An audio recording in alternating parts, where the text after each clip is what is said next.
Welcome back to the JDW Sports Talk Show and today's live stream where every fan is welcome at the JDW Sports Talk Show. But in this live stream, we're going to be talking about, the instant reaction of the Colts signing Eric Fisher.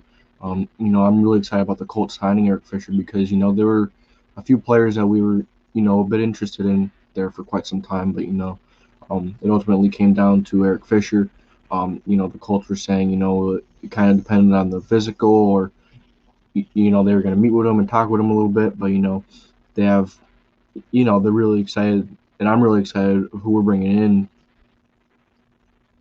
Eric Fisher. He's an all-pro. He's a former all-pro tackle, and he's a really, really talented tackle that can come in and make a difference. Before the draft, everyone thought that left tackle was kind of the huge need, and we were really gonna really go after left tackle like crazy in the first round. A lot of people are saying if Christian Darius follows us at 21, take Darius on. There's no question about it. But and then there's another half, saying that we need to take Kwity Paye, and there's no question about that either. I think Kwity Paye is actually an awesome pick as well. If Chris Bauer thought that Christian Darius was the right pick at 21, that's what he would have done. And you kind of need to trust in Bauer because he has earned it. He's earned our trust, and he has made a lot of moves that have proved all of us wrong year in and year out. He's one of the better general managers in the league, one of the best general managers at drafting, one of the best at working the free agent market. And I'm excited to see Eric Fisher come in. Some of the other possible left tackles that we were talking about that we might bring in were Russell Okung, Alejandro Villanueva was one that was brought up very seldomly. Jason Peters was brought up very seldomly.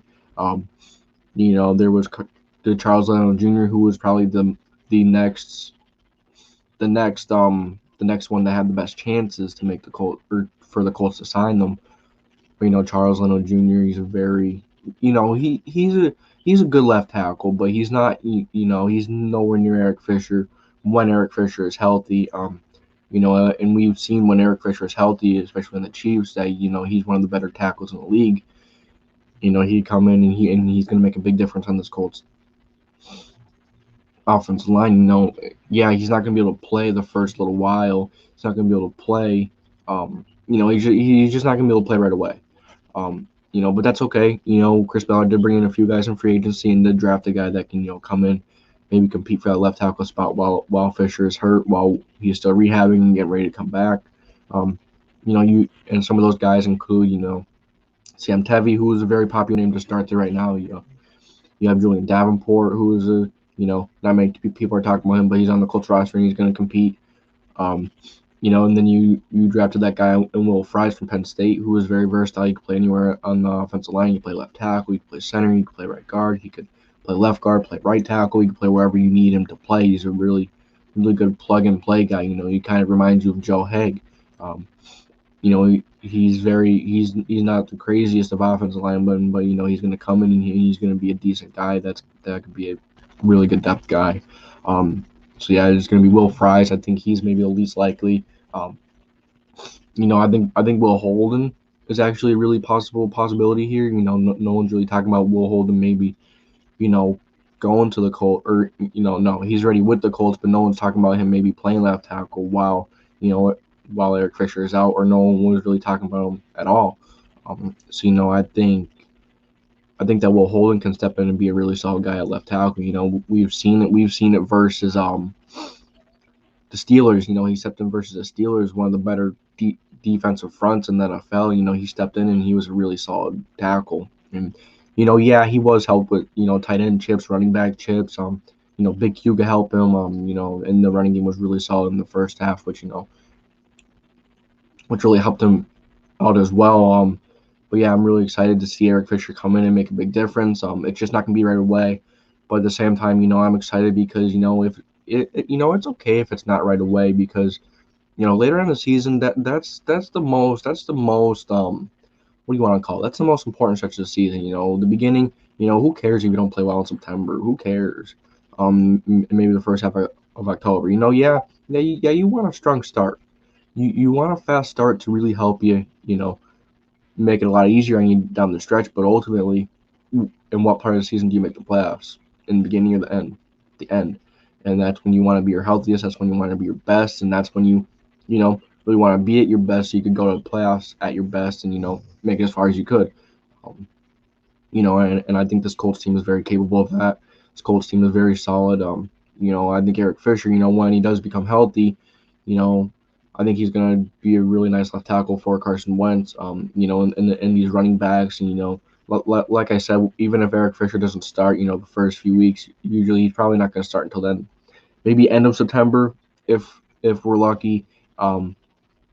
It all depends on how he comes back from his injury, but yeah, I'm really excited to see Eric Fisher come to the Colts and be a tackle that the Colts need since the Anthony Castonzo's retirement. So excited to see him come in, make a difference. So yeah, don't really have much else to say, but I guess we will wait to see if a few people come in here. I know Aquivian wanted me to do a live stream, so we'll see if he stops in, and we'll talk about it a little bit. I'm actually going to do schoolwork while I'm live right here because I do need to do schoolwork. But if you guys come in and talk, I'll talk with you guys while I'm doing schoolwork, which actually sounds like a really, really good idea. So wait for you guys to come in. I could just talk about some stuff while I'm doing schoolwork, which is something I could do, but I'm actually gonna leave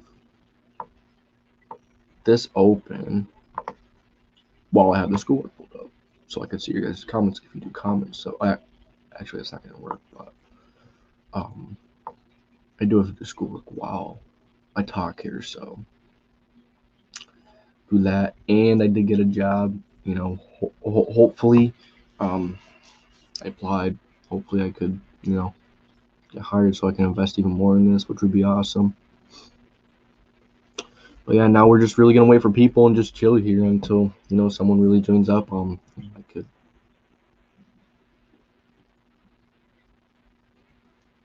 But yeah, I'm just gonna do schoolwork, and if no one really comes in within the next 10-15 minutes, then I will end it. But yeah, I'll bring it up on my phone so I could do my schoolwork.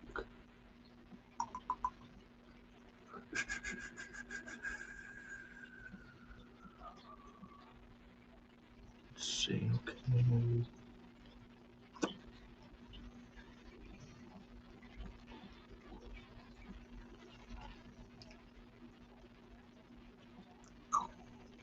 Okay, there we go.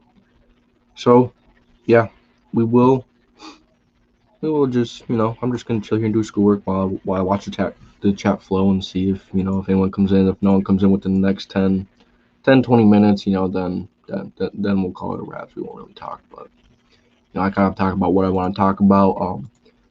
With the Colts, we're in a very interesting spot right now. The Colts have a lot of really solid young stars on this roster.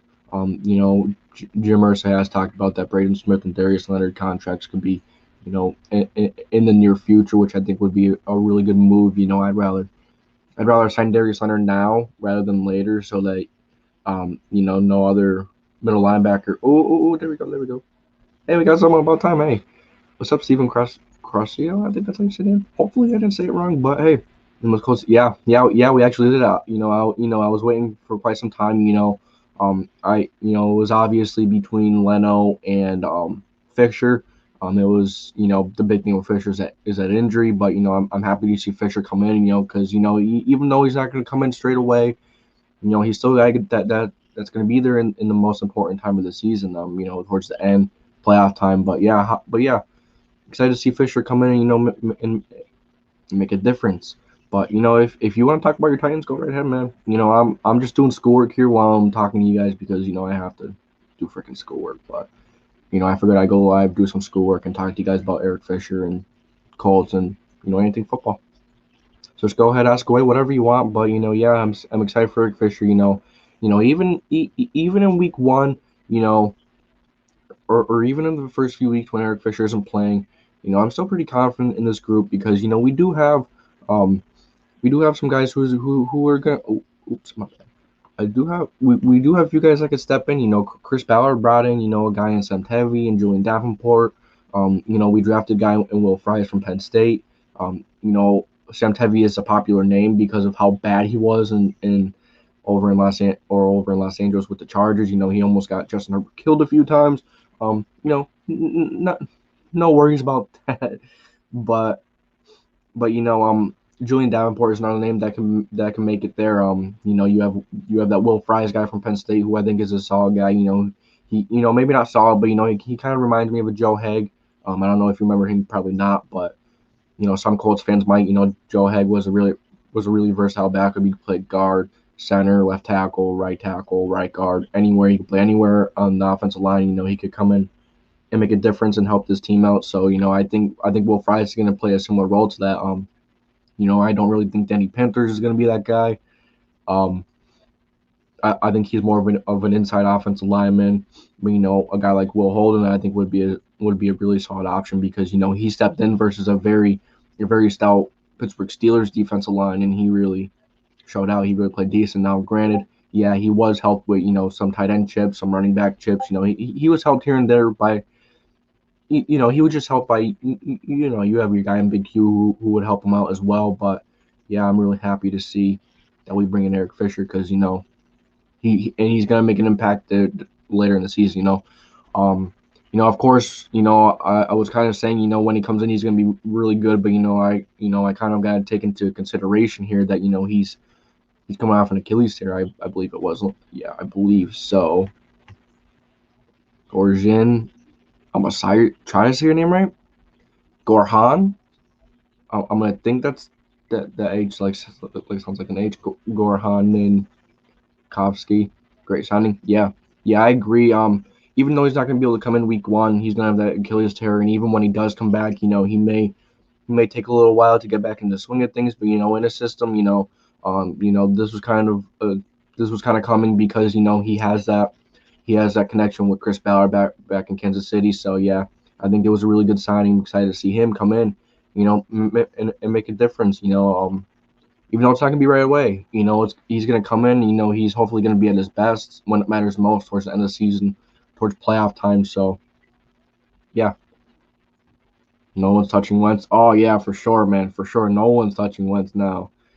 Not until yeah, he's not gonna be in at first, but like I said, he's gonna come in and inside the Horseshoe Podcast. If you want to come on and talk. If you could, I'll just post a link in the chat.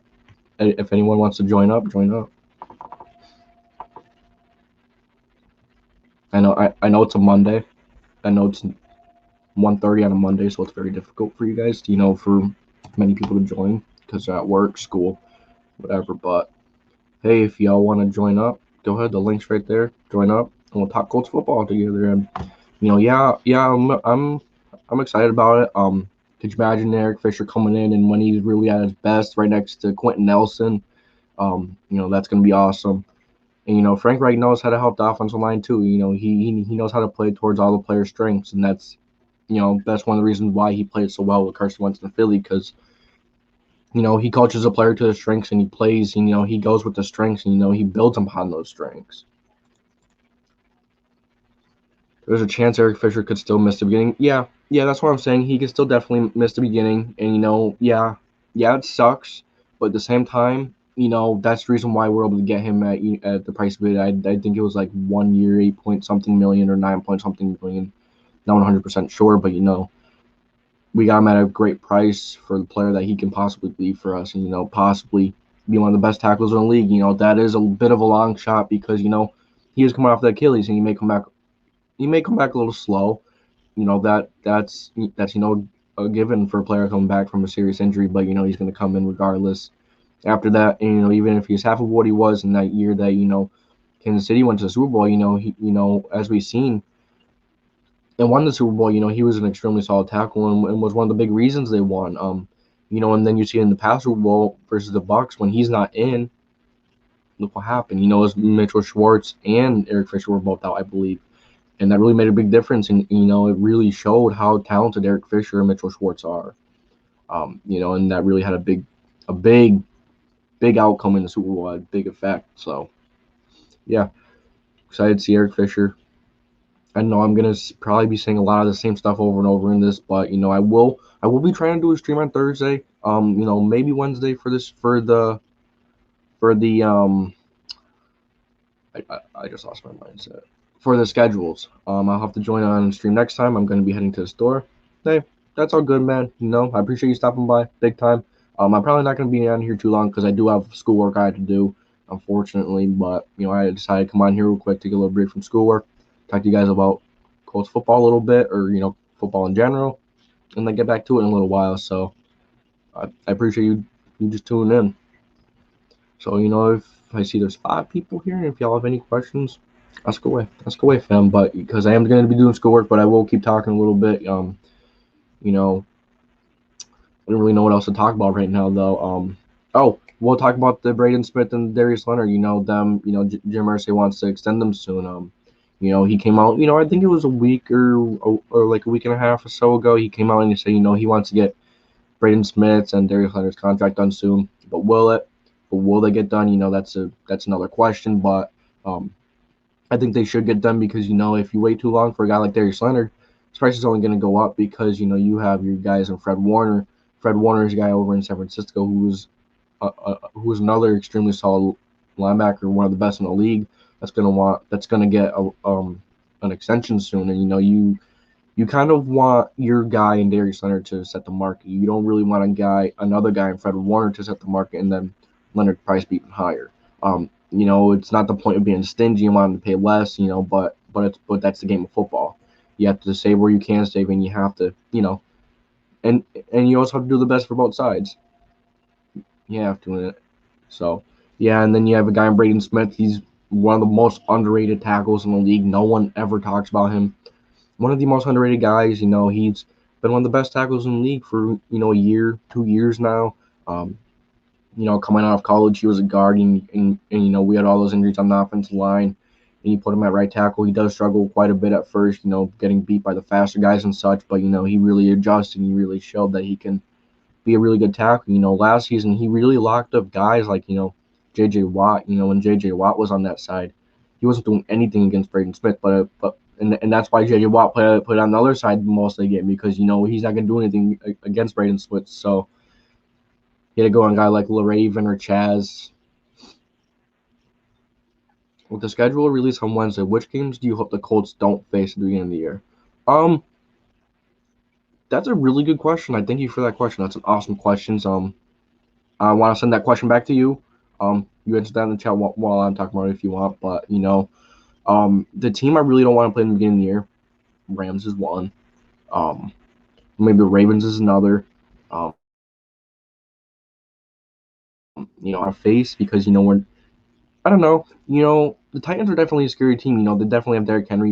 And Derrick Henry's really gonna, of course he's Derrick Henry. He's gonna run all over the Colts. Nope, he's not gonna run all over the Colts, but he's gonna have a solid game. I wouldn't mind playing the Titans early. I think the Titans and the Colts would be a really good matchup. But I'd rather not play the better defenses to start because I kind of want Carson Wentz to settle in a little bit. Even though he knows Frank Reich's system, from back in Philly, but I'm not really too keen on playing the amazing defenses or even the amazing pass rushers to start. Maybe I don't want to play New England early. It all depends. It all depends on how Eric Fisher's injury goes. It all depends on how a lot of things go. It's hard to say right now, but the first team I don't want to play, is probably the Rams. Ravens I don't really want to play. I will say the Ravens is the most freaking stressful team to play against. The Lamar and could freaking Rams and Ravens are two teams I prefer to not see the Colts play in the beginning of the season. Yeah, that's what I'm saying. I'd rather play those two teams later in the season. If I had to pick though, I'd rather play the Rams and lose to the Rams than lose to the Ravens because the Ravens are in a conference and we do want that game ahead because if you guys remember last season, the Colts we beat teams like the Packers and we had some great games versus NFC teams. But if you would ask me, I don't want to take that Packers game back. But if we got to take that Packers game back and take that one versus the Ravens or another team that we were competing for, or the Browns, because we were really in a tough spot. We really had to rely on the Dolphins losing to the Bills, and we had a few other things going on. But it's just I just lost my train of thought. I'm still getting better at streaming. I'm still trying to get better, but I just completely lost my train of thought. I don't know why.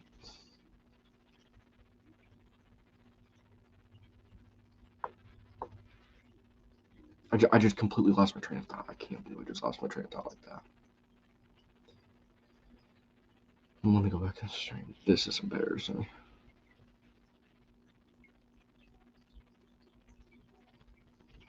I can't believe I just lost my train of thought like that. That is really embarrassing, but so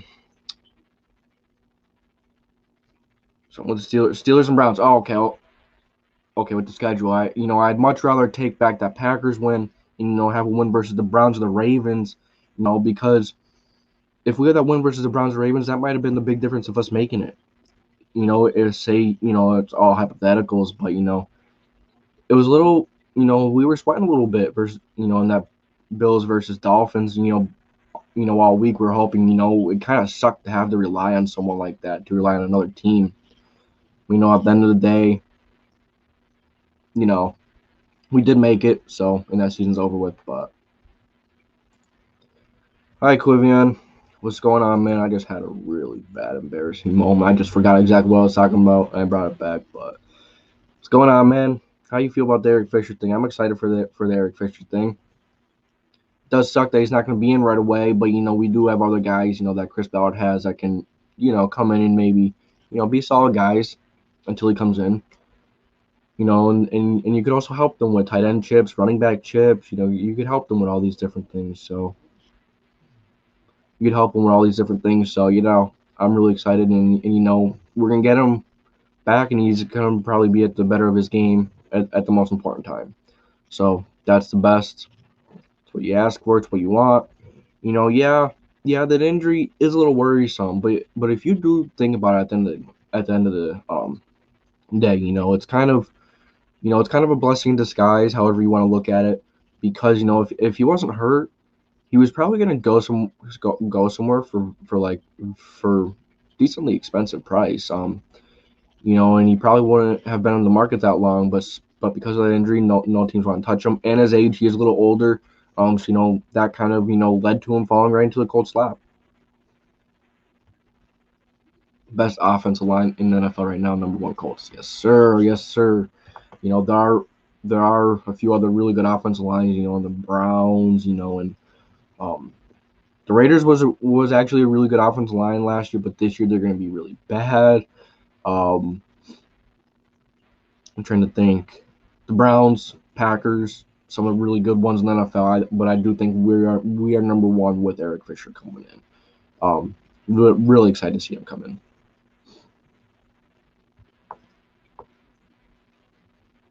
Okay. I don't really know what else to talk about too much. I just came up with this stream on the spur of the moment because words out Eric Fisher won't be ready till early October. Yeah, I could see that. But at the same time, it's I'd rather have a better team and a more healthy team, after September rather than have a really good healthy team in September and then them all get hurt and then them be out for quite some time. I'd much rather. Ooh, let's go. Bring the juices in here. What's going on? Bring the juice. Yeah. Let's go. Eric Fisher, big signing, man. Big signing. And if one of you guys want to come on, I'll put it in the chat. If you do, I don't mind. But yeah, I'm really excited for the Eric Fisher signing. This makes the Colts offense line one of the best in the NFL. Definitely does. Definitely does. But yeah. And then, like I said it. I'm probably gonna say a lot of the same things over and over in this stream because I didn't really come up with the script before this stream, because it was in spur of the moment. But I'm excited to see Eric Fisher come in. You do have the guys in Will Holden, but of the guys we have, ready to come in, I feel much better about them rather than like a LaRaven Clark or Chaz Green. Those guys were terrible. Now, if we had one of those two guys, then I would see why some people would really, be mad and be furious that we didn't draft one. But, we have some guys that could come in and compete for that job. Maybe Will Fries will play a little bit there. Maybe Will Holden. I'd really like to see Will Holden play there just because, when he played versus the Steelers last season, He was really solid. Even though he did get help from tight end chips and running back chips, but I'm happy to see him, come in. Definitely, man. Just let me know. All right, join up if y'all want. Carson Wentz, if not getting hit this year, yeah, for real. And don't forget, you say you don't like the link inside the chat, James. And don't forget, you say you don't put the link inside the chat. Okay. All right. Yeah, I don't know. If anyone wants to join, they could just join up, though. All right, let's see.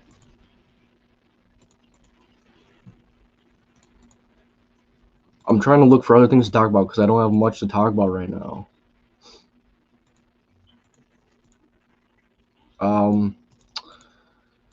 Okay, I'll ask you guys a question then. How do you guys feel having, Eric Fisher over Charles Leonard? Do you feel better about that? I feel really good about that, yeah, people are worried about the injury, and that's a logical side of the equation of the debate because, Eric Fisher's coming off a really serious injury at an older age, and Charles Leno, he's older too, and you got to remember he's older. But he hasn't had any injury issues, I don't think. But it'd be nice to see him come in. It would have been nice to see him come in. But a guy like Eric Fisher can be really good, could be much better. But a guy like Charles Leno, I feel like Charles Leno was more of a guy that would be more conservative. And if we really want to make that step, if we really want to make that leap to really go up there and really try to make a big difference, I really think that Eric Fisher was a much better choice because in this league you can't be scared to get better. You can't be scared to go out there and take those risks. As long as it's not like a reckless, crazy risk. But it's got to be, you still got to take those risks. And that's how you become one of the better teams in the NFL. Do you think we have a match for? Oh yeah, for sure. Yeah, we definitely have a good match versus Buffalo. In that game in Buffalo, we were a few catches away. We were a few field goal away, a few penalties away from really making that a Colts win. And as we saw, the Bills made it to the conference championship, which was kind of everyone was expecting that, but I'm really excited. Really excited. I think we would have a really good matchup versus the Bills. Yeah, in that playoff game, yeah, we had those rookie mistakes by a lot of young players. But that's gonna happen. A guy like Kamoko Toure, yeah, he's gonna jump. Of course, it's one of the worst times for him to jump, but he's gonna learn from that, and he's gonna come back from that stronger, hopefully. But as we've seen, one of our biggest problems in that game was we couldn't get after the quarterback from the edge, and we had trouble getting after the quarterback consistently. And that's why Chris Bauer went out and he got 2 edge rushers with our 2 first picks. He's and then you have the people that wanted edge rush, but then they're complaining about it again. Look, like they're complaining about Ballard actually going out and doing what they wanted. You're never gonna satisfy some of these people. Never. What's all about Ballard Hayes? Exactly. They're gonna find something. Oh, why would you bring in a 30-year-old guy that's injured when you could have drafted a guy in Christian Darius? If Christian Darius was the right guy for the Colts, you'd think Chris Ballard would pick him. And you'd think all these haters or all these people who are always doubting him and saying he's a terrible GM would finally realize, look at the roster from a few years ago, back in 2016, 2017. Look at that roster. And now look at the roster this year, this offseason. We have a great roster from the quarterback. Quarterback is still a little bit of a question mark, but but my point that I'm trying to get at is look at the roster compared to. I don't want to say this man's name, but Ryan Grigson's job, what he did, he had absolutely nothing in Indy except for one guy in Indy that, if he didn't have that one guy in Indy, he wouldn't have been that general manager for more than 3 years, more than 2 years. No, he wouldn't have. But Chris Ballard, he's not, he's one of those GMs. He's not scared to admit he's wrong. He's not scared to go out and admit that he's wrong about something. He's going to go out and he's going to improve it. He's not going to sit there and act like everything is okay. He's not going to sit there and say, oh, the Trent Richardson trade was an amazing trade. Just give him some time. Yeah, how'd that trade turn out? How'd it turn out? Where is Trent Richardson now? Where? God only knows. I do. Fisher is only a year older and better, even if he plays 80% of what he has. Exactly. He doesn't even have to play 100%. He doesn't have to be his all-pro guy. All he has to do is come in and be able to handle his own load. He doesn't have to come in and be, a David Bakhtiari, one of the best tackles in the game. He just has to come in and be able to hold his own. That's all he has to do. And then you also go with the people complaining about the drafting Sam Ehlinger and drafting all these other guys. Chris Ballard is going to make competition. Ryan Grigson didn't do that. Ryan Grigson went out and paid for a team. He didn't go out and work for a team. He didn't go out and he didn't and he wasn't Grigson still gives me nightmares. Oh dear Lord, I know. I freaking know. God.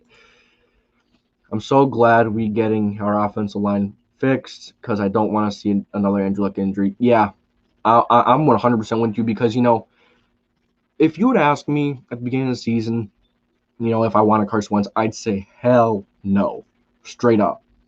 Now that we have him, it's grown on me a little bit, that the offensive line is better and he's in a much better situation than Philly was. Philly, God knows what Philly is doing over there. God knows what. But, at least Carson Wentz is coming into a spot where he knows he knows the coaching. He loves Frank Reich. We all know that. He's coming to a functional organization that can help him out.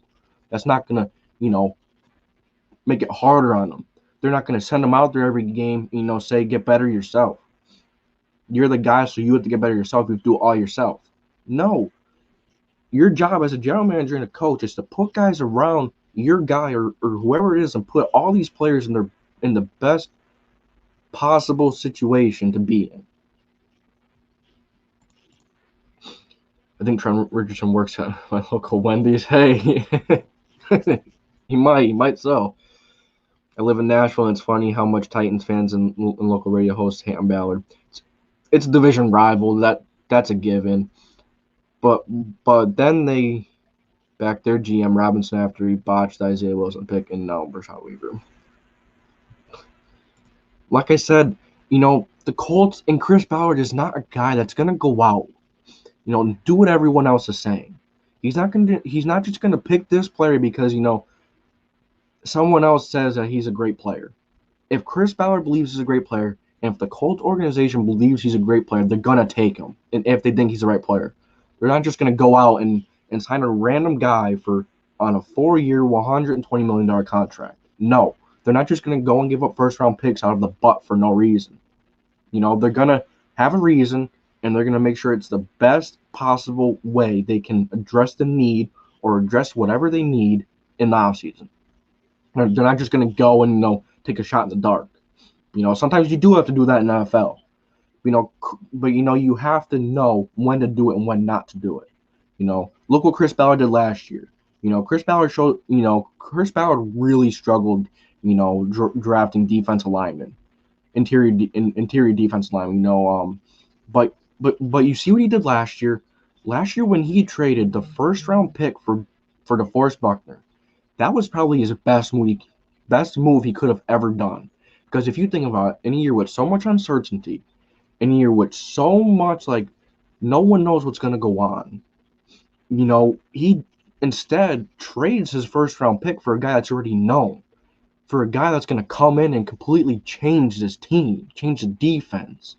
Without the defense we had last year, without DeForest Buckner, we don't make the playoffs. We don't make the playoffs. We don't. Yeah, I get you. Yeah, I get, it's not a one-player team. It's not a one-player sport. Having that amazing player sure does help a lot. Sure does. And yeah, I'll get that into 1 second. But yeah, look at the Titans. What are they doing over there? They're emphasizing on signing guys outside of the organization that they didn't home grow like the Colts did.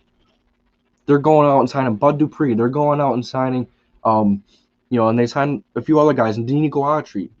They're a team that's going to go in spite. They're going to go with the media, not necessarily, but they're a team that's going to, just take that shot in the dark, and it's starting to, catch on them.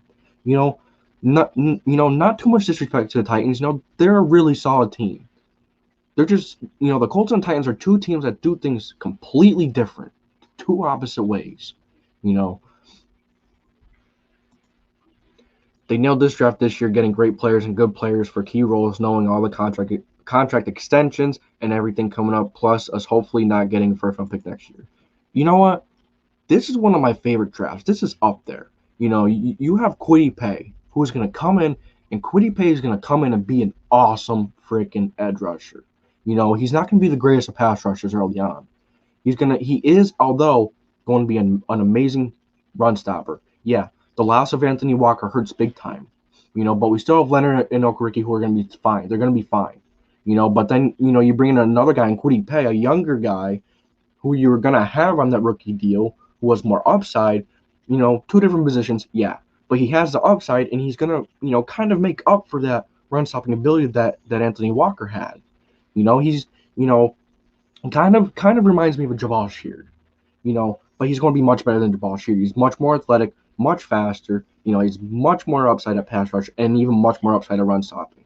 He's going to be a guy that's going to set the presence on the edge, especially in the run game. In the pass game, he's going to take a little while. He is a little raw in pass rushing, but, his run-stopping ability is amazing because, you want to make those other offenses one-dimensional. That's what you want, And then when they're having to sit back and throw all game, then Kwity Paye and DeForest Buckner and Grove and, Kamoko and Deo, all these guys are going to be able to just go after the quarterback. They're not going to sit back. They're not going to, that's when they're going to go. That's when they're really going to make the difference. And we've seen it plenty of times last year. We've seen it versus the Vikings. One of the best running backs in the league in Dalvin Cook. We damn near shut him down. Yes, he did have like 60-some yards, but, for a guy that averaged so many yards, we did amazing versus him. And look what we did to Kirk Cousins. I know many people are going to crap on Kirk Cousins, but Kirk Cousins is not a terrible quarterback. Kirk Cousins is a really solid quarterback. He's not crazy. He's a quarterback that will get it done. He's a quarterback that will get the job done. But look what the Colts did. They made them struggle to run the ball. They made them fight for every single yard, every single first down, every single 3rd and 1, 4th and 1. And then look what happened with Aaron Jones in the Green Bay game. We were able to shut him down in the second half. Yeah, he had an okay first half. He was for the whole game. Look what happened when we shut him down. What happened? Aaron Rodgers had to throw every game. I don't care who you are. If you have to sit back and throw every game, it's going to make it difficult on your offensive lineman, because that defensive line is going to be hungry. And that defensive line is not going to be scared to come up and, just go. They're not going to be scared. They're going to go. And it makes our and that defense is going to that defensive line is going to make it easier on the cornerbacks, on the linebackers. It's going to make it so much easier on the rest of this team.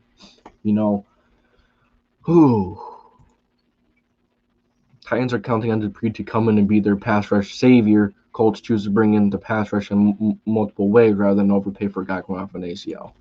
Exactly. Look what the Titans do. They're paying lots of money to a premium edge rusher that was premium last year, but he's coming after that big injury. And before that Pittsburgh defensive line was crazy. Before they had all those crazy guys on it, like T.J. Watt, Devin White, where was Bud Dupree? Bud Dupree really struggled in his first few years. But when the Steelers got some people to go around him and to help him, look how good he performed. The Titans are in that situation. They don't have that much on the defense line. Now, don't get me wrong. Bud Dupree is an extremely talented guy. And he's come in, and he's going to make a difference. You can't rely on outside talent.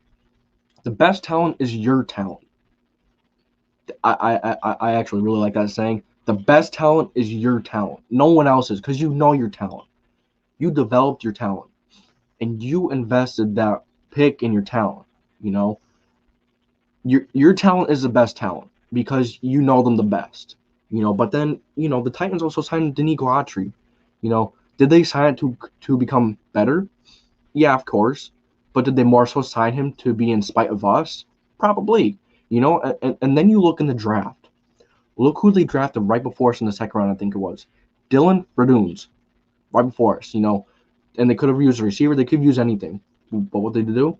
They decided to go in a guy to be in spite of the Colts and Dylan Radunes. You know, no disrespect to the Titans fan because I think there's a Titans fan here. I'm sorry, but I'm just kind of going off right now. You guys are very talented, but we're very different teams and we do things very differently. Imagine if they disrespect our offense, our office, line overall. Let them sleep, let them sleep, let them. I think we may end up playing a couple undrafted free agents, USC receiver and that running back. Ooh, yeah, Tyler Vaughn.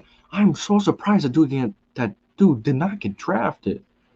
And I bet you he's pumped to come in with Pittman. I bet you he's pumped to come in and working with Pittman. I bet you he's pumped for that. And then, yeah, that running back Deion Jackson from Duke. Yeah, I could see him maybe coming in, maybe competing with Jordan Wilkins and push Jordan Wilkins to his limits. I could see that. I'm really happy where this team is heading. Really happy. We are finding guys not in the first round, not only in the first round, not only in the second, not the third, but in the fourth, fifth, sixth, seventh, and undrafted. Look at Kenny Moore. Undrafted, small school guy. Comes in and is one of the best freaking slot corners in the league. And no one talks about him. A few other things I want to say. Say that Kenny Moore, say that he was on the Seahawks, say that he was on the Chiefs, and he made that one-handed catch. That would still be on the news right now. And tell me I'm wrong. Tell me they wouldn't be talking about that for the next week. All over. But and the Xavier Howard pick, they didn't talk about that long at all either, and that deserved more talk as well. And that was in the same week. And then it's just crazy.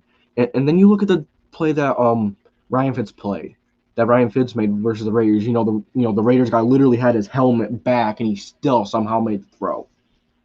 If that was Patrick Mahomes, they would have talked about it for God knows how long. They'd still be talking about it all day, 24/7 right now. But it's Ryan Fitz and the Dolphins, so they're not. Kenny Moore, attitude example for Colts culture. Exactly. There's something that a lot of football players get wrong. There's a difference. There's a difference in having confidence and going out there, and being a plus for your team rather than being a cancer, rather than being, what do you want to call it? A distraction. There's a difference. When you go out and you play that game and you love that game, you're gonna talk, and you're gonna talk some crap, and if you really love the game, you're gonna show it. And if your love for the game is true, you're gonna show it, just like Kenny does, just like Sherm does. I really want Sherman because he's gonna help a guy like Rock. We have plenty of young corners who really need a fire in their eye right now.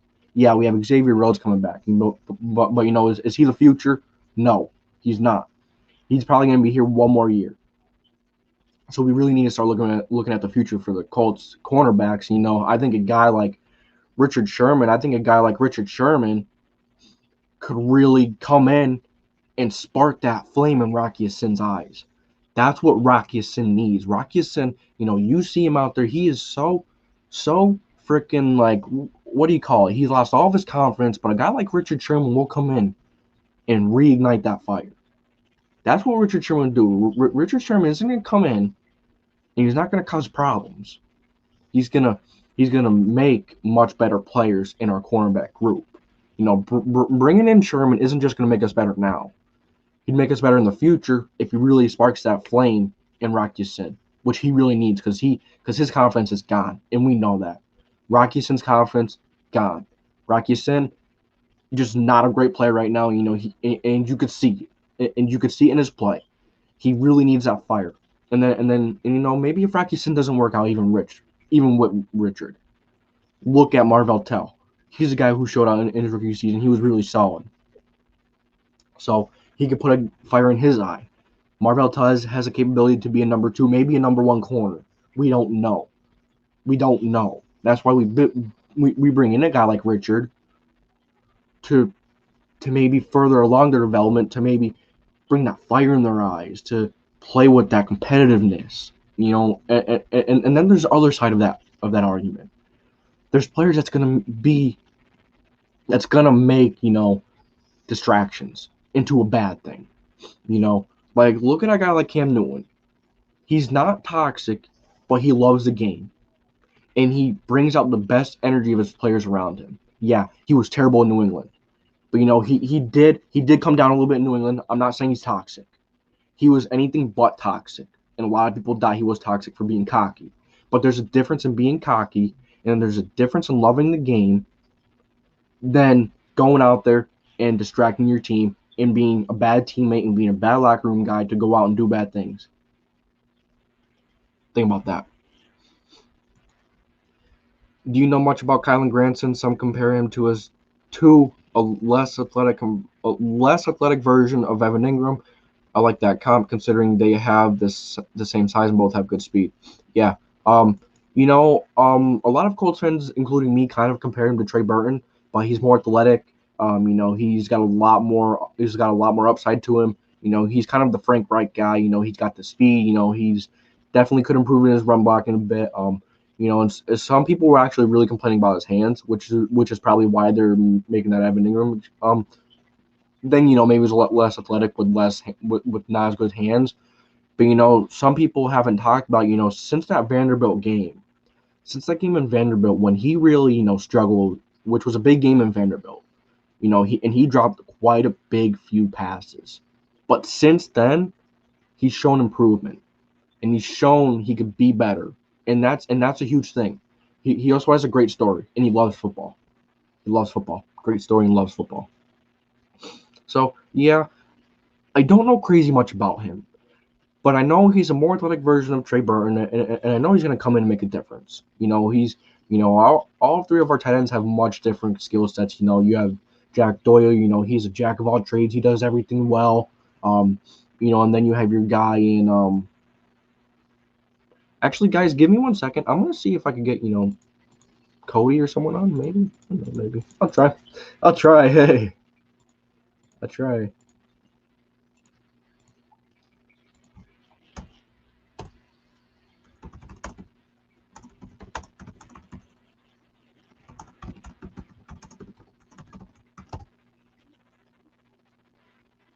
Okay. Let me get back to. Okay. I'm sorry, but I'm back. Well, yeah. Let's get back to this. All three of our tight ends have very different skill sets. Jack Doyle is a jack of all trades. He can come in. He's a good blocker. He's a decent, pass catcher. He does everything really good. He does everything okay, but he's not insane at everything. You like a guy that's gonna come in, that does everything well.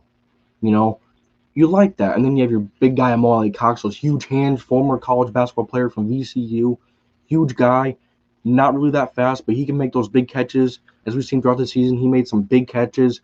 And then and we did just talk about Kylan Granson, but I kind of want to go back to Jack Doyle a little bit.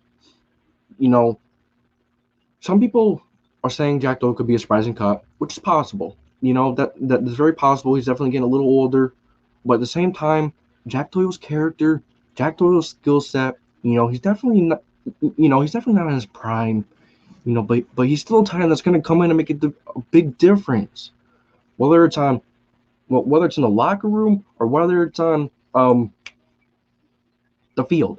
He has an awesome character, and people underestimate that. And that's priceless. Anyone on Sherman to the Colts, like another Coach plus. Would love to hear him in TY conversations. Oh yeah, man. Holy, him and TY would be chopping it up. Yeah. Him and Frank were some of the rumors popped up was when Frank Sherman was on the Chris Collinsworth show. They were chopping up a little bit. Chris Collinsworth was like kind of hinting at them, trying to get them, just going back and forth and flirting with the idea that, Sherman could become a Colt. And, since then, I've been down. I'm down 100% for Sherman.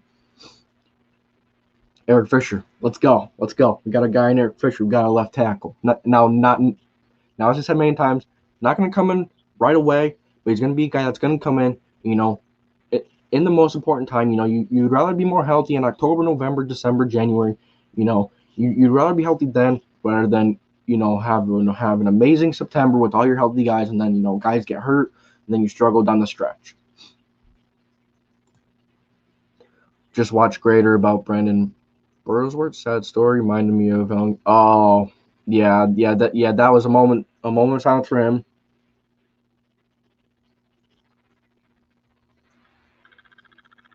That was really tough. That was tough.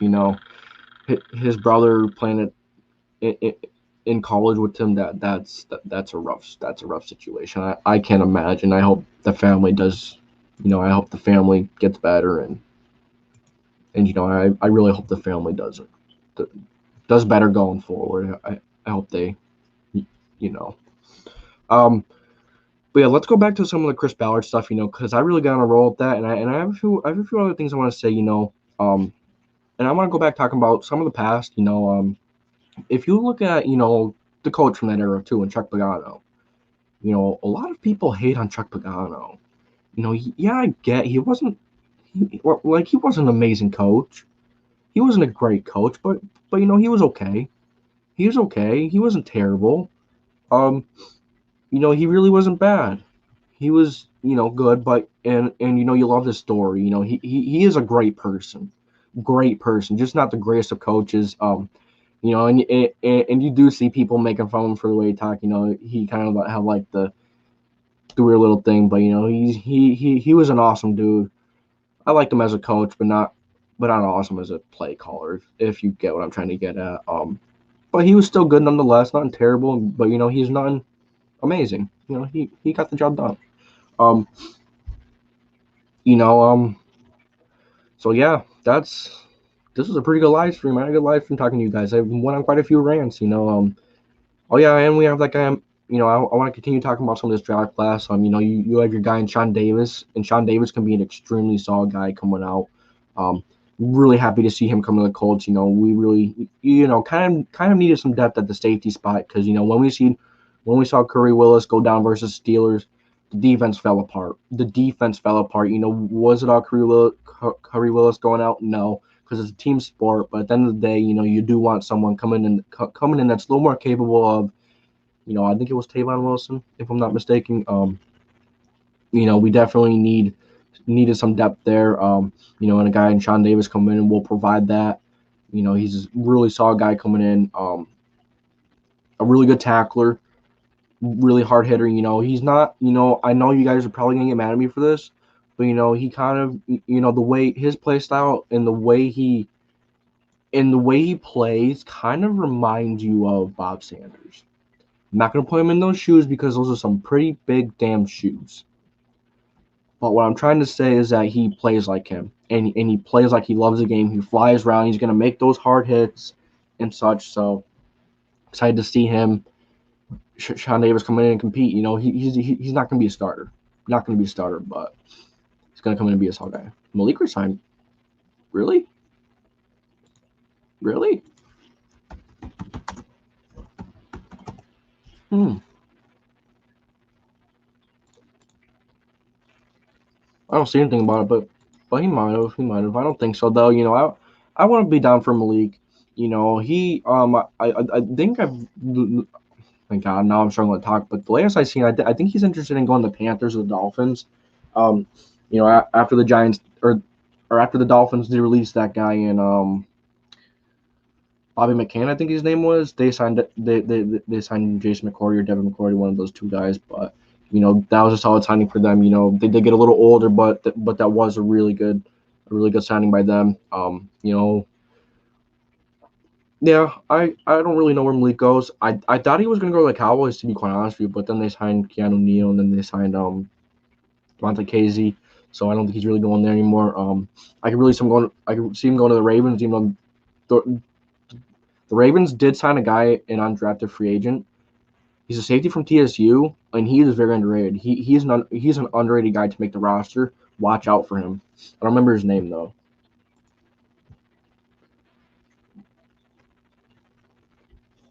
I don't know who that is. I don't know if that's a soccer team. I don't know if that's a baseball team. I don't know much at all about many other sports. I know a little bit of basketball, a little bit of baseball. Outside of that, I don't know much. So I'm sorry about that. But hey, if you know a little football, we can talk football. I have no clue what team that is, though. I have no clue what sport it's from. I don't know if it's hockey. I don't know. But yeah, back to the draft class a little bit. I talked about a guy in Sean Davis. Who was our next pick? The next pick was Mike Strawn? Let me see. Indianapolis Colts draft class. I should know since I did so much research. No, Sam Ehlinger was the next pick. Sam Ehlinger, a solid quarterback. He was a guy that was maybe going to be drafted a little earlier. But Sam Ehlinger, I can maybe see him being a solid guy. He's going to come in and compete with Jacob Eason. I don't like how some people were saying, of course it's the Colts media going on their rants like usual, doing their terrible news flashes, their false statements. Oh, Carson Wentz is so mad about the Sam Ehlinger pick. You cannot sit there and tell me that with a straight face. You can't. We did not invest You cannot invest a conditional second that may be a possible first and a third for a guy that's just not going to play. Carson Wentz going to come in, he's going to play. And Frank Reich's going to help him, and Frank Reich, like usual, is going to bring him along. He's going to play him to his strengths. He's going to coach him to his strengths. And I'm really excited for that. I don't know who they are, but sure. Linebacker who? Tom Brady actually just got signed to the Platinies. It's breaking news.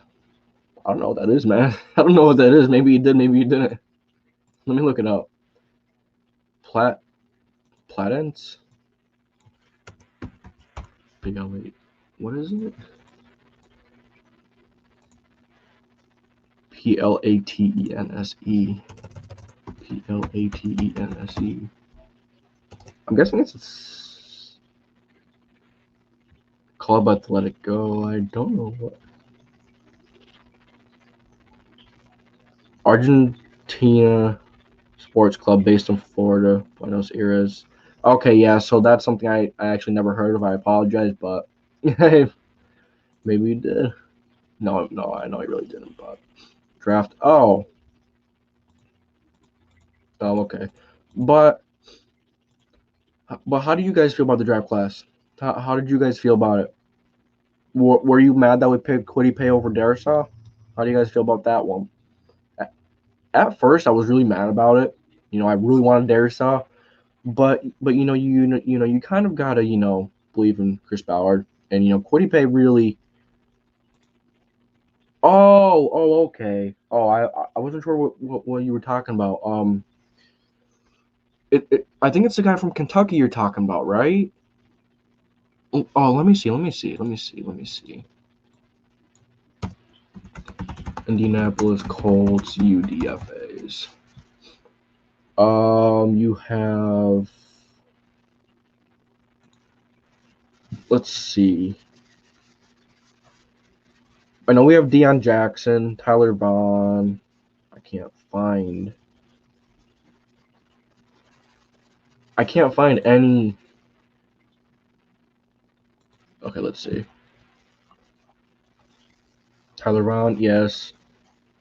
Dude, I know who you're talking about, though. We need more Filipino quarterbacks, in my opinion. Hey, I'm down for anything. Whoever can play, step in and play, come in and play. I'm trying to find that linebacker. Look it up. Kentucky linebackers in the draft. That's not gonna work. Let's just Indianapolis Colts UDA signings. Oh, maybe it was from BYU. Isaiah Kafusi? Kafusai? Was that it? That might have been it. It might have been a guy from BYU. I don't know why I thought. Oh, okay, yeah, he's a guy. Okay, he's not even from. Derek was talking about him. Okay. Yeah. They're awesome. Bring the juice, man. They are awesome dudes. They really helped me get started. They really helped me big time. They're just awesome dudes in general. Really appreciate what they have done. Not just for the Colts community, but like for more and beyond. They really helped me get started. They helped Culture Shock get started a little bit. Them, Culture Shock, Lawrence Owen, all those guys were connected in, and they are an awesome freaking podcast, dude. Awesome. I cannot thank them enough. I just cannot thank them enough for what they've done for me and my channel. The camera I have right now, Derek told me, I was asking him the camera he used, and it was a decent price too. It wasn't terrible, and it's pretty solid. Because my camera before this was complete trash. It was bad. I do have to work on getting a microphone, but that's something that could always get better. We'll figure that out. I just got a job, so hopefully I'll invest even more. That's my plan. I really want to invest in this because I love talking to you guys about football. Love it.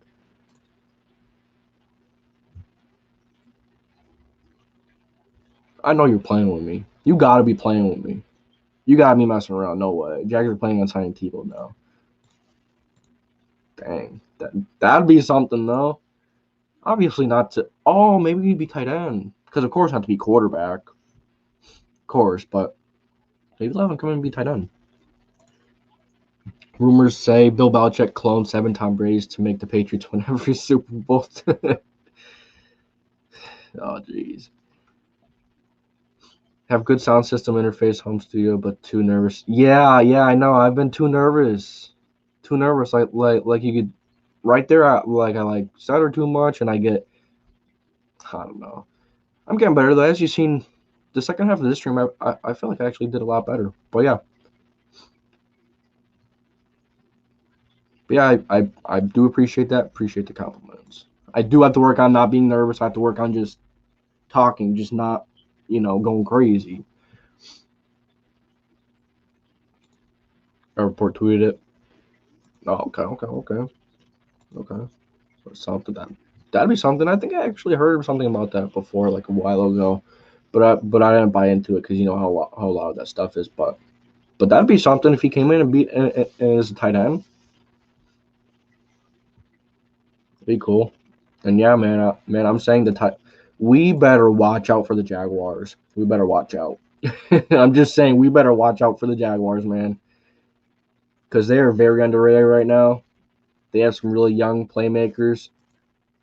Watch out for them. Watch out. Just be careful. Don't underestimate them. But yeah, I probably am gonna have to get off soon because I'm gonna be doing schoolwork late now as it is. So, oh well, it was worth getting on here and talking to you guys. I had an amazing time getting on, talking, chilling. Do you think there should be a geriatric football league? I'm not really sure what that means, to be quite honest with you. That's why we got the defensive ends. Right. Exactly. Gotta put some pressure on them. Gotta put some pressure on the young guy over in Jacksonville. Not on Duval. They're going crazy with that saying right now. But yeah. But yeah, of course they're gonna have that hype. Best player in the draft, and best player long coming in the draft for quite some time.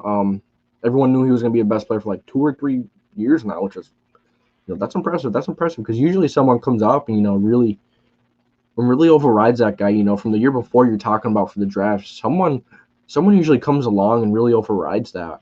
A few years ago, it was Tua that was considered to be the number 1, but Joe Burrow really had that crazy season, and he showed out, and he was considered the number 1 over Tua. And the way both of the rookies played, Joe Burrow seems to be the better choice so far, but Hey, have a good one, man. I really appreciate you stopping by and talking Colts football. I had a blast. I had a ton of fun just chilling, talking Colts. What's better than it? What's better? Not a dang thing. So I appreciate you coming by and have a good day. Titans don't scare me long term once Henry starts to decline. Tannehill is overrated. Derrick Henry takes so much pressure off him, and their loss of OC Hurts of offensive coordinator Arthur Smith will affect his play.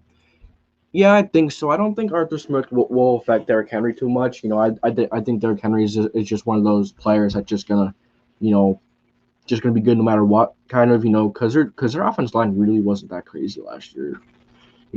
Derrick Henry really, I'm not one of those people, but like Derrick Henry really, of course, really helped him out big time. Really helped out Tannehill. I'm not gonna sit here and say Ryan Tannehill is garbage because he's not. It's just not true. But Tannehill is a decent quarterback. He is decent, and he does get the job done once in a while. That's the thing. As you've seen versus the Packers, of all the teams Derrick Henry is shut down versus, it's the Packers. It's the Packers.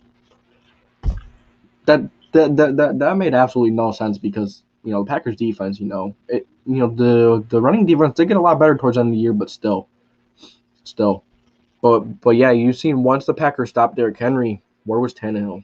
They kind of got killed, and then they were so one dimensional last year. I mean, they were so awesome on offense, but their defense was so dog crap. Would Caitlyn Jenner be a good running back? Maybe. LOL. Arthur Smith will affect Tannehill's play, not Henry's. Oh, okay, yeah. That's what I should have thought. But yeah, I agree with that. I definitely agree with that. But Henry is still gonna have a big play in helping him out. So I'm not too worried about Henry. I think the NFL should have lost steroids in football to see what. Oh, jeez. I could only imagine. Half the players probably ready to do it. To be quite honest with you. It's just a matter of them getting caught. It's just something that I wouldn't be surprised if a lot more players do it than we thought. I just wouldn't be that surprised if I'm quite honest with you. Unfortunately, but it's NFL. It's the world these days. It's going to be like that. But yeah. But yeah, I'm gonna have to wrap it up soon. I know I keep saying that, but I'm just having a blast just talking Colts football. And I do want to go back to Chris Bauer a little bit. Like I cannot be more happy with the general manager we have. Chris Bauer has been through some of the hardest and most difficult situations that you could put a general manager through. First, I know it's gonna kill. I know you guys don't want me to bring him up, but it's kind of have to talk about this conversation. But with that one. Was going to talk some Colts ball. Keep it up on the video post. Oh yeah, I've been posting like crazy. I think I posted like 16 videos over the weekend, but yeah, I'm not gonna be able to post as much soon because I am most likely gonna be hired at a bowling lanes. So I won't, hopefully I will have some time, but I'm more so doing that so I can invest back into this even more. So Titans have pieces in their defense, but they didn't work as a unit last year. They added more defensive threats, but unless they work as a unit, they will get ran over every time. Exactly. And that is so ironic. That is so ironic how you said that. The Titans will get ran over every game. I like that goal. Colts should try signing Leon Amos. I think I actually heard of that. I think I actually heard of them. I think. Maybe not. I don't know. Probably not. But yeah. Like if you really think about it, Chris Ballard has really had a tough time in this league. From the first year, the dude had to rebuild a team that was horse crap. Horse shit. I'm not gonna say it for YouTube's sake. I'm not gonna say I'm trying to get better with cursing as well. I curse too much, but it was bad. As we all know, 2016, 2017, it was bad. But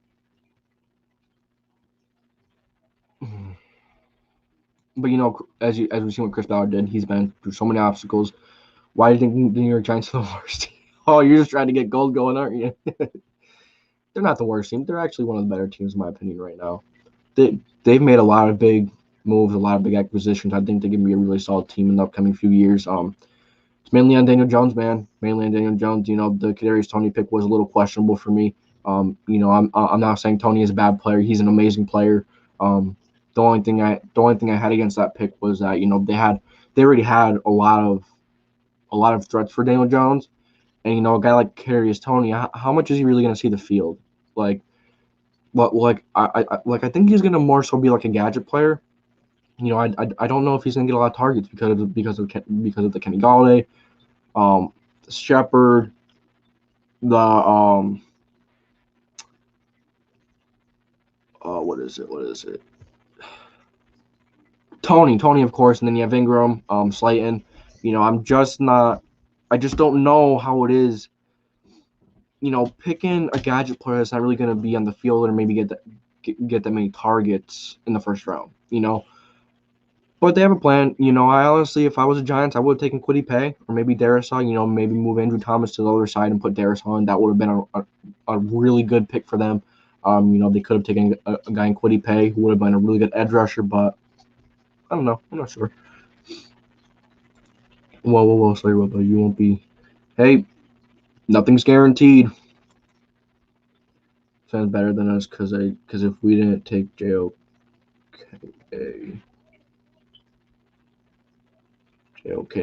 what the heck is JOKA? We didn't take JOKA? Is that what you're trying to say? I think y'all should have taken Paye though. I'm not saying. I don't know if that's what you're trying to say. We're not. Guy Fury just got signed for the New York Giants. Oh, dude, I love that. I love that. Oh, okay.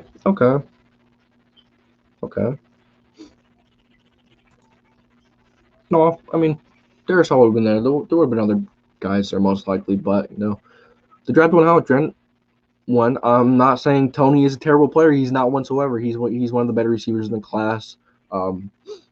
But he is a really solid guy who's going to come in and make a difference.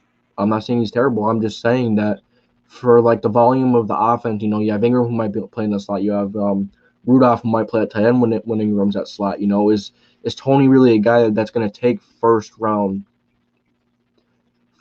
worth the first round pick for the amount of snaps he's going to take? That's what I'm saying. You know, but the Giants have a plan. They have their plan, just like every team. They have their plan. And it's probably going to work out because the Giants are actually a really good team right now. Really good team. And there's no doubt about that. You know, the Giants have really come a long way in these last few years. You know, they really, as we know, have been one of the not better teams in the NFL. But, you know, they're really making strides to being a really solid team in the NFL. You know, and that jump from, you know, good to great is definitely the hardest one. And we will see if the Giants or the Washington football team make that step. You know, I think either one can make that step.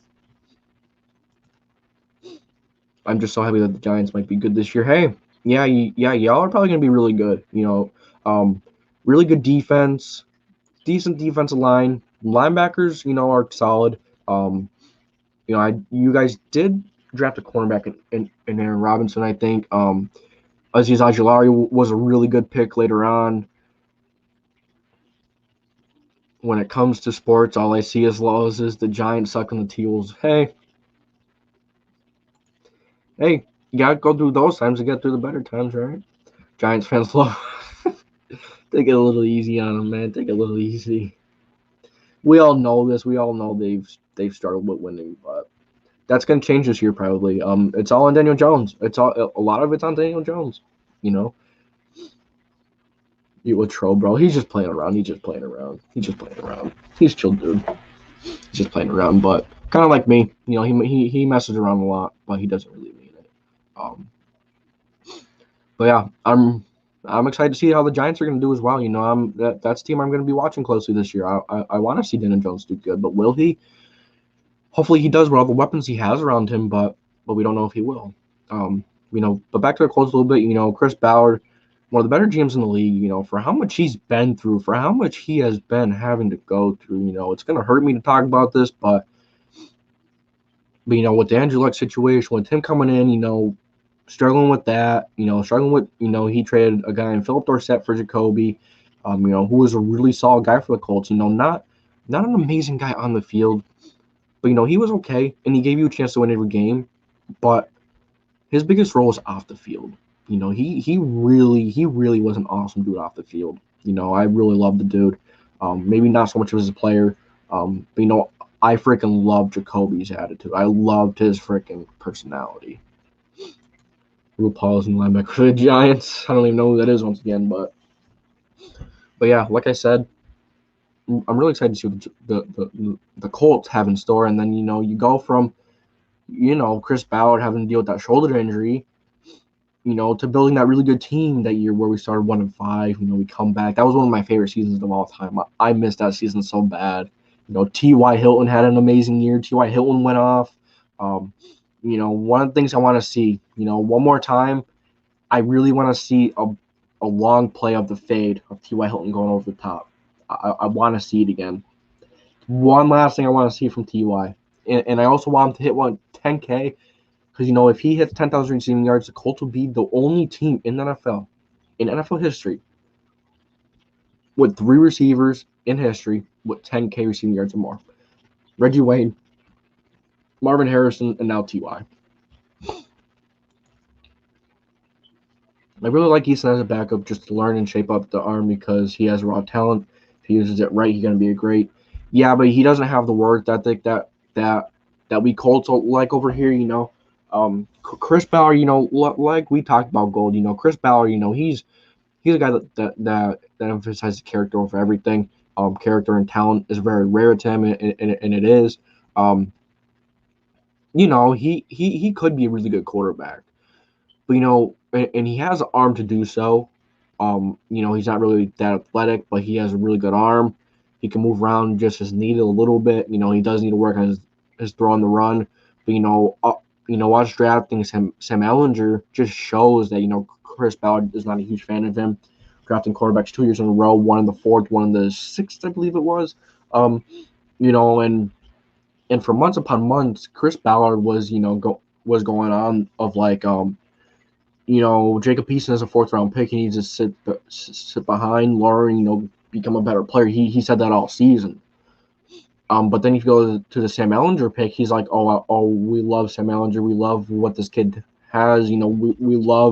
We love everything this kid stands for. We love his character, and they loved all that. That's an amazing trait that Chris Bauer loves, and as Colts fans love most. Anyway, some Colts fans like to be difficult and like to crap on the Colts. Even though Chris Bauer has made the Colts from one of the worst rosters in NFL, maybe NFL history, probably not NFL history. Okay, that's pushing it, but Chris Bauer has made this Colts team to be a really solid team. And I really wonder how much views I've got when people come in. Crap ton. Let me see if I have. Let me see.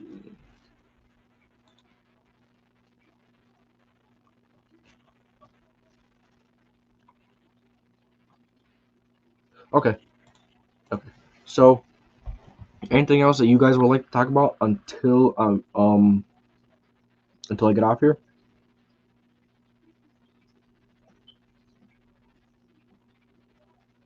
Anything else, or is that might be it for the stream? Unless, Gold, if you want to talk about the Giants a little bit, I'm down. I'm done talking about the Giants for a little bit, even though I'm going to be doing schoolwork late today now. Oh well. It's worth it. Okay, let's see. We got that. Okay.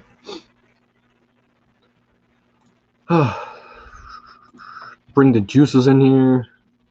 We had Inside the Horseshoe Podcast, Joe Roche is how I'm going to say his name. MSCH, however you say your name. How about Aziz? I haven't gotten to his cell yet. Aziz is a really good edge rusher. He is a first-round talent. The reason why he fell is because he started to have some really bad knee problems. And, of course, when players have injuries, they're going to fall, and, they're going to fall a bit. And that was kind of the situation with Aziz. He's a first-round talent, a really solid edge rusher. The the thing is with him is, you don't really know where to play him. He's kind of, I think he's undersized for DT, but, he's a little oversized for, no, not really that. It's just, he could play anywhere. His skill set is, it's there. It's decent. Definitely some things to work on as every player in the draft, as every player in the league. Definitely some things to work on, but excited to see him come out and really make a difference. And, I'm excited to see the difference he makes in the Giants. The Giants really need an edge rusher. Surprised they didn't take Quiddy in the first, to be quite honest with you, but they did get a steal in the second with Aziz. And Aziz will be a good player. As long as he gets those knee problems figured out and such, I think he will be a decent player. And I think he could be a really decent player, but we will see. Okay, let's see if we got. Geez, 175 subs. Man, you guys are awesome. I just had like 144 subs like a week ago. And now I'm at 175. I legit got like 35 subs in like a week.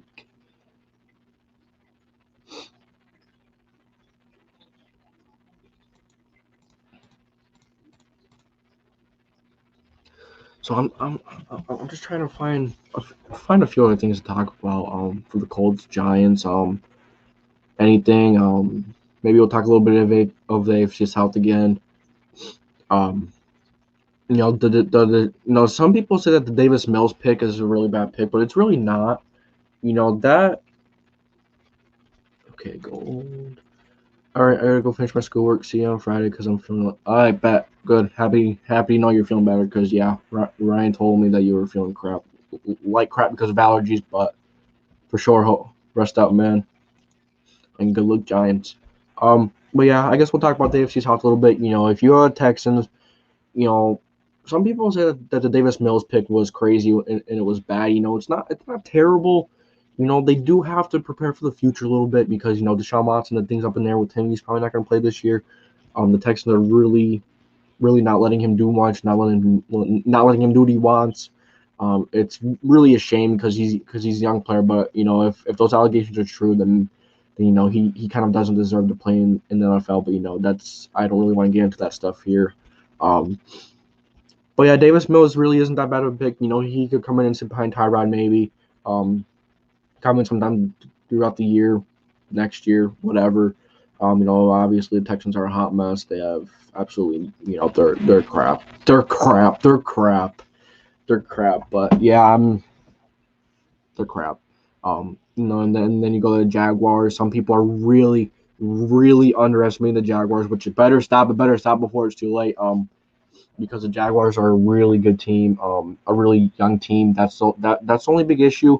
They are a little young, so, it's like, they're definitely going to have some growing pains as Trevor Lawrence will, Travis Etienne will. Travis Etienne was a little bit of a questionable pick at 23, I think it was, something around there. 25 maybe. Because a guy in Travis Etienne, he's kind of a very, very, very poor man's version of Alvin Kamara. He will be an amazing guy out of the backfield, catching, but running, he definitely has to work on running, and as a guy that's so one-dimensional coming out of college right now. I'm not saying he's a terrible runner. He's not. He's okay. He gets the job done. But as a guy coming out of college, is he really, in the first round, is he really worth a first-round pick if he's not a player that can do everything? If you're investing a first-round pick, you really want that player to, really come in and make a difference because, they also had a guy in James Robinson last year who was an undrafted rookie who had an extremely solid season, or an extremely solid rookie campaign, one of the better rookie running backs last year. We have very, very underrated in James Robinson. Excited to see what he has to bring. I feel a little guilty for how excited I kind of am to see how good the Jaguars are going to be. I just love seeing young teams develop. I just love seeing young teams come along. Obviously as a Colts fan, I hope they're really not as good as I'm thinking. I'm really hoping now, but I think they're going to be pretty good. Trevor Lawrence, if he's anything of what he was coming out of college, if he's anything of what people were saying, he's going to be extremely solid, and that Jaguars offense is going to be lethal. They're going to compete because of their offense alone. Marvin Jones is a really good receiver. He's underrated. You have Laviska Shenault. He's a solid receiver. You have another guy in DJ Chark, one of the most underrated receivers in the league. The offensive line has gotten better. They drafted a guy in Walker Little. He's a little raw, but he may move into guard. Unsure there, but as we're talking about, they're really, really set on offense. And they have a little better defense than some people might think. Oh yeah, and the Jaguars are interested in Tim Tebow. They might sign him. That would be something, but that's that'd really be something. Obviously not for quarterback. Obviously come in for maybe tight end. Maybe a little bit. Maybe just be a really versatile guy. Maybe they're Taysom Hill.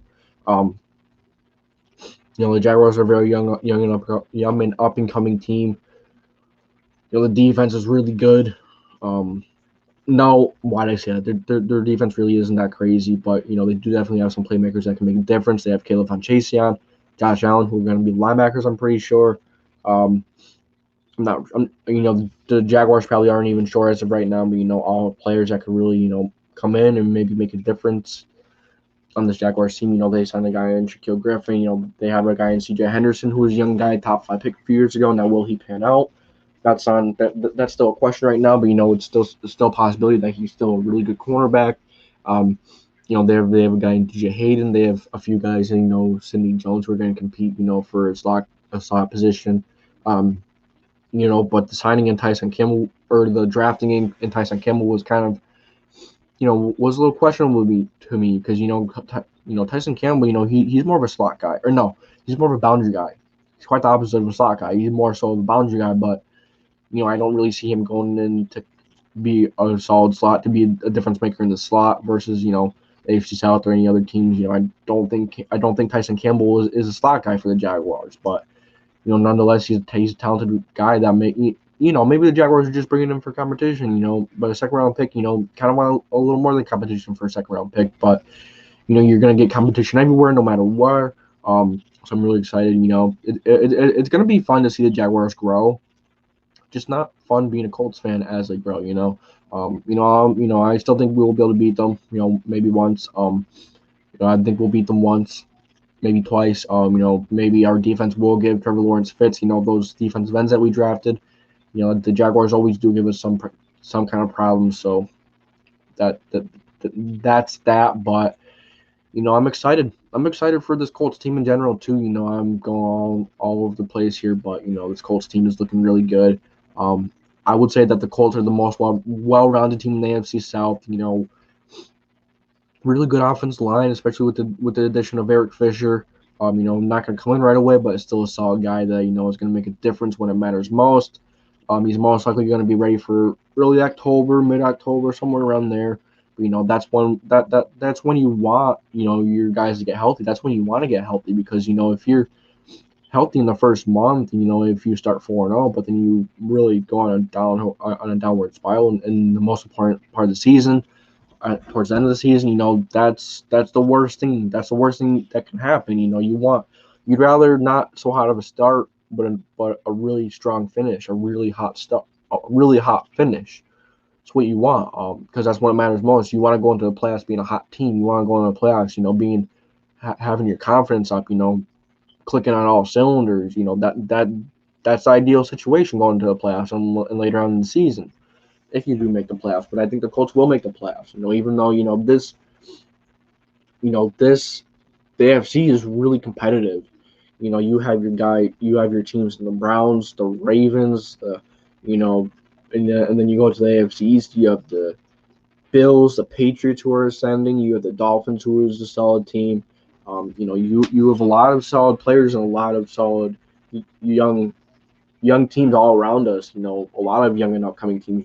And then in the NFC West, you have Patrick Mahomes, Chiefs, of course. You have the Raiders and Derek Carr, who I think Derek Carr is good. But the rest of the team kind of isn't really there. I think the Broncos can be a really good team, one of the better teams up there. The Chargers, they're a young and upcoming team with their guy in Justin Herbert. Nonetheless, my point is I'm trying to get at here, and then you have our division, which is ascending. You have the Titans, who is, an okay team right now. I think they're really going to see a hit with Arthur Smith leaving. Nonetheless, I think they're going to be a really good or maybe not really good, but I think they're going to be a good team, and I think they're going to get the job done. Um, so only time will tell. All of these teams could be amazing on paper, but we see it many times with the Browns, for example, and we could really see it with the Cardinals this season. Maybe with the Rams, I think the Rams are going to be really good, but I think that stuff on paper and how good they look on paper, is going to translate really well to them on the field and playing really well on the field. I'm just really excited to see this Colts team go to work. We are going to have a tough schedule as well. It's not going to be an easy path to the playoffs whatsoever. We go through the AFC South, which is probably the worst division in the AFC. I'm going to be quite honest. We have the Texans. That's probably 2 wins. The Titans will probably split with. You have the Jaguars, who will probably, I could see a split with the Jaguars, maybe winning 2 games against the Jaguars. But nonetheless, we've been, really good. The Colts are really set up. Like I said, as I went on rant earlier in the stream, Chris Bauer is an awesome general manager who's really picked it up for the Colts and really shown that the Colts can be, that team. He's really built a star-studded roster from the top down. And I'm excited to see what this roster is going to do in the field. With the new additions of Eric Fisher, Kwity Paye, Deo, Sean Davis, Kylan Granson, Mike Strawn. Let's see if he makes a roster. He's a solid guy. Will Fries, who is kind of your Joe Haig, he's going to come in. He's going to, be a really good backup guy. And he's very versatile.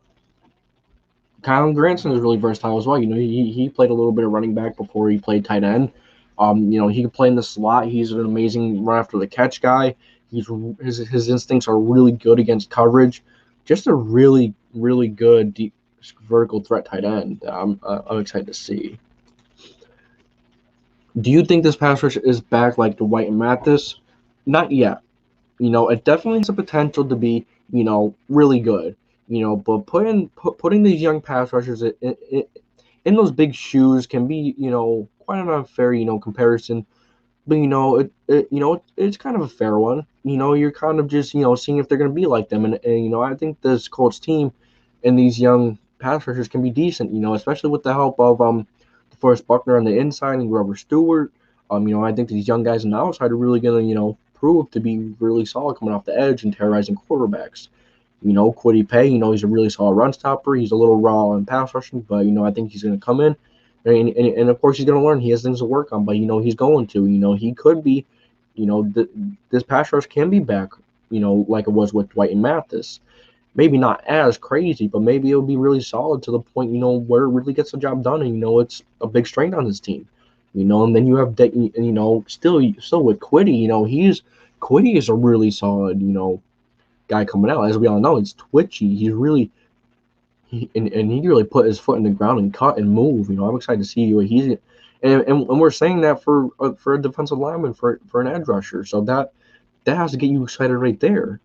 So I'm just really excited to see what this team has in store, and this defense especially. And then you go to the other end with Deo. Deo is a monster coming out of Vanderbilt. He had a first round grade on him, but the problem was the Achilles tear. Teams want players to come in right away and play right away. And you have to be patient. You have to, you have to let these guys develop. You have to let these guys come into their own and learn a little bit. And Deo's going to do that. Deo's not going to come in right away.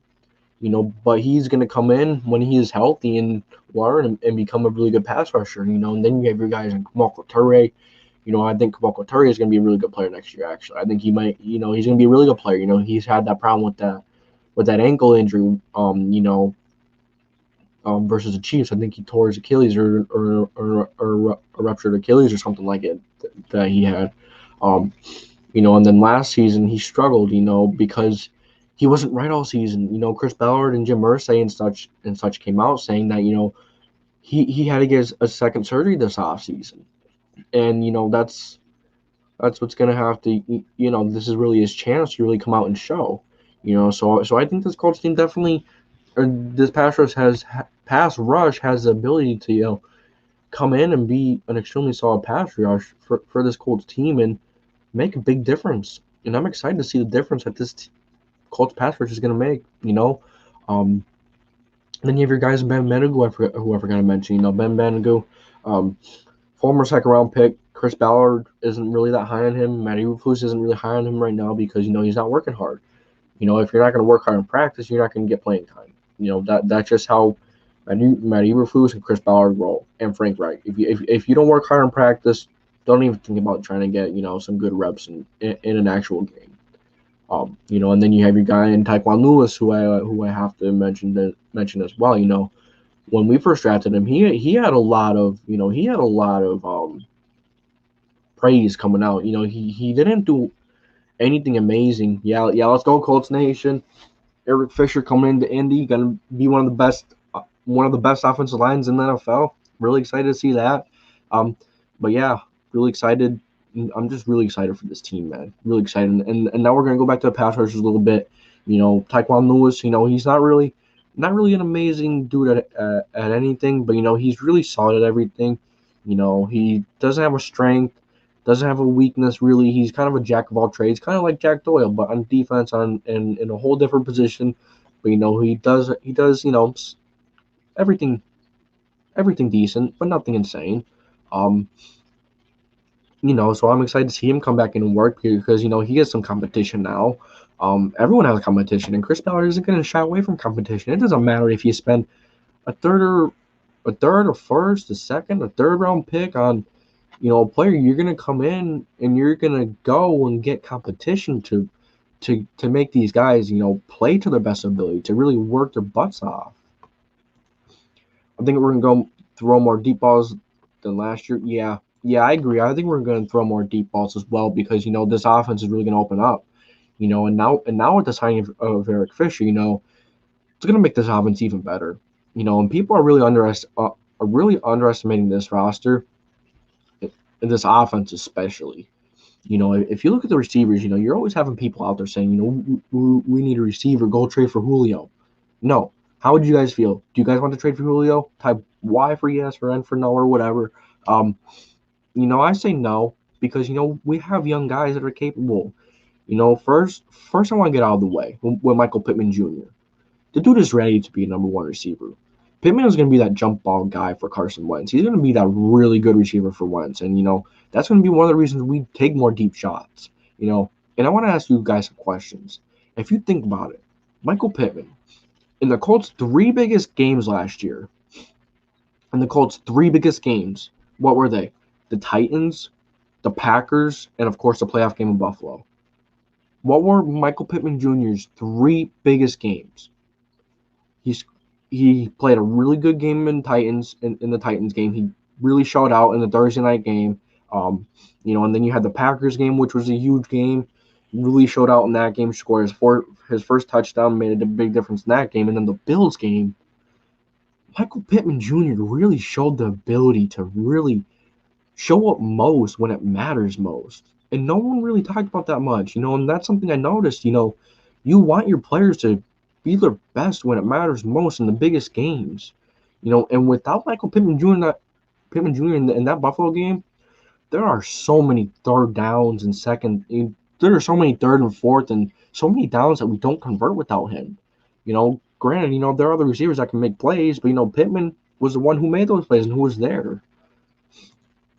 We are very multiple. Yeah, we are. We have really solid receiving group. And then you go out for Michael Pittman Jr. You have our guys in Paris Campbell Jr. Why did I say Jr.? Paris Campbell, who is a very fast guy, who is a big play, a touchdown waiting to happen.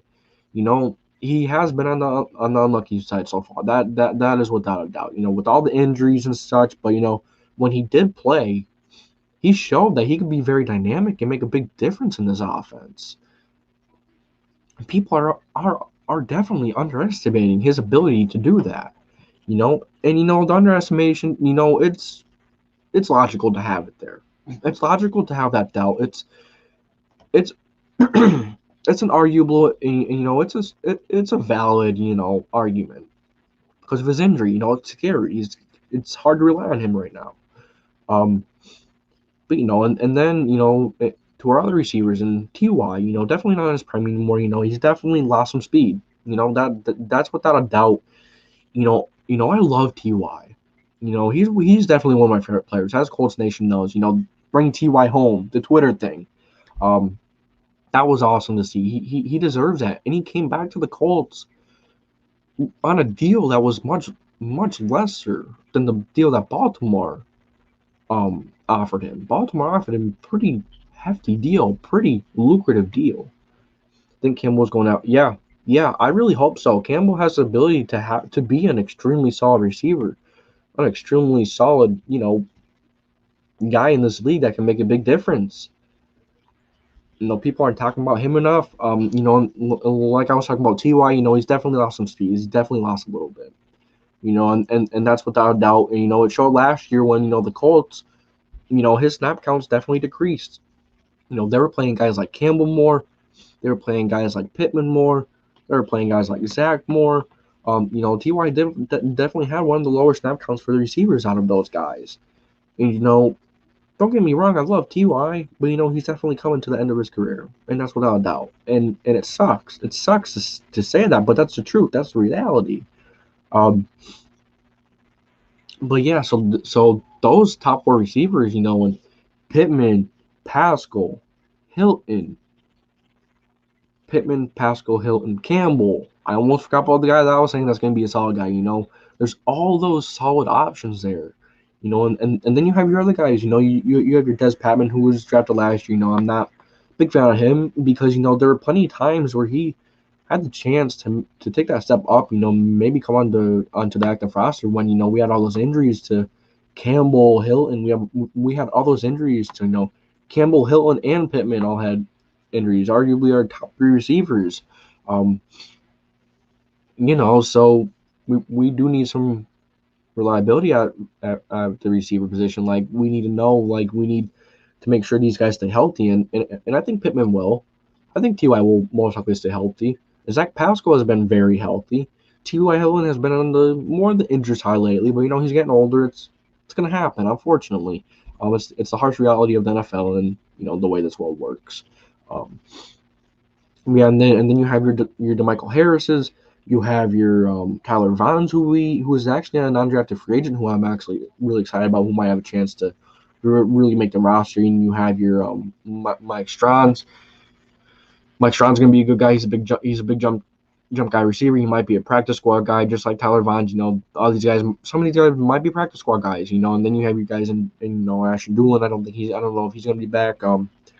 We have some solid guys at receiver. That's the receiver group in a nutshell. Really good receiver group. The offensive line, of course, you have Eric Fisher coming in. Not going to be able to play week one. He's not going to be able to play for quite a few weeks. But 1 second.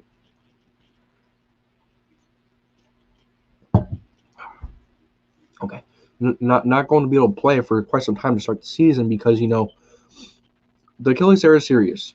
The Achilles tear is definitely serious. But at the end of the day, we have some guys. Chris Bauer brought in some guys to play while he is out. When Eric Fisher comes back, we're going to be really good. This offensive line is going to be one of the best, But until then, we have guys like Sam Tevi, Julian Davenport, Will Holden, Sam Fries, or Will Fries, who are all going to, compete for that spot, I kind of like Will Holden a little more than all those guys right now because, he played a little bit last year. He knows the Colts system a little more. And when he played versus the Steelers last year, he was actually a really solid tackle versus the Steelers. Granted, he did have some help. Jack Doyle chipping or the tight ends chipping or running backs chipping, Big Q, and, they did run it really well, which takes the edge off of the pass rush as well. This offense line is going to be really good. You got your Will Fries, who kind of reminds you of a Joe Haig. You have your Sam Tevi, who I'm not really all that bright about, but, I know a lot of people. That's kind of the big name right now to be the guy until Eric Fisher comes in. Then you have your Julian Davenport, your Will Fries, Will Holden. I'd be down for anyone. They're only to fill in until Fisher joins up and, gets healthy and is ready to play. And then you have Carson Wentz, an awesome dude out of, coming from Philly into a much better situation than than the situation he was in Philly. Carson Wentz, he's gonna come in and he's gonna make a big difference. He's gonna make the red zone offense much better. As we all know, the red zone offense last year was terrible. That's because Philip Rivers didn't scare teams with his legs, and he's not going to. He's slow. He's not a runner. He's not a runner at all, as we know, very obviously. But Carson Wentz is going to change that. He's going to be a much better dude in the red zone. He's going to have to make teams respect him for running. Carson Wentz isn't the fastest, but his legs get it done. And when you need him to run, he'll run. But he does need to learn to go down and live for another down and not get hurt. That's one of his biggest problems, and that's one of the reasons why he had issues with getting, with having injury issues and such. But and then you have the running back group. My gosh. Three running backs who are very capable of starting. You have Jonathan Taylor, who is a really good back, who had a really good rookie season. You have Marlon Mack, who's very elusive, has that nasty stiff arm. You have Nyheim Hines, who is that amazing guy out of the backfield. JT is good at that as well. And he's a very, very, very electric player. All you have to do is get him the ball, and he'll make a play, just like DeMichael Harris. Nyheim Hines and DeMichael Harris are kind of our Curtis Samuels. People want us to get him, but those are kind of our Curtis Samuels that are very versatile. And then don't underestimate Jordan Wilkins, who is another really good back. I really like Jordan Wilkins, but as we seen versus the Titans last year, when he had to come in, when JT was down because, the big pandemic issue, but, he really showed the ability to come in and be a really solid, or to be an okay guy, just to get the job done, but he's not that guy, he's more of a 2 to 4 to 5 touches a game kind of guy. But yeah, that's gonna be it for this live stream. Guys, this was probably one of my best live streams yet, and I appreciate you guys for stopping by. I had a blast talking Colts football with you guys. We'll try to go live again, maybe Friday night, maybe Thursday, something around there. To talk about the schedule. Maybe Wednesday night after they come out the schedules. Maybe later on, maybe like 8:39. After the schedules really come out and such. So that'd be fun to talk about, but. Yeah, that's going to be for this stream, and I thank all of you guys for stopping by, and, I will continue to bring out as much content as I can. If you did enjoy, make sure to leave a like and subscribe. Much appreciated. Don't have to, but, it sure in the heck does help a lot. I'm having so much fun. This channel's really grown a lot in a week. We went from 144 to 175 within like a week and a half. That's big. And that's all because of you guys. I can't wait to get some players on here, because I'm not gonna be doing it myself. I'm gonna have you guys come on and interview players with me, because players, a lot of bigger YouTubers, they're awesome. They're very, I just want to do something a little different. Maybe bring on a subscriber or two, and maybe do an interview with the Colts player. That'd be awesome. I want to get my community involved. I love the community. Raiders, yeah, let's get it. Raiders fan. I think this is the first Raiders fans, the first Raiders fans I have on my channel. So welcome to the JDW Sports Talk Show, where every fan is welcome.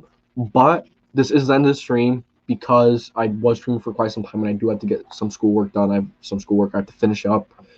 But yeah, I thank you guys for stopping by, and if I will be doing another stream.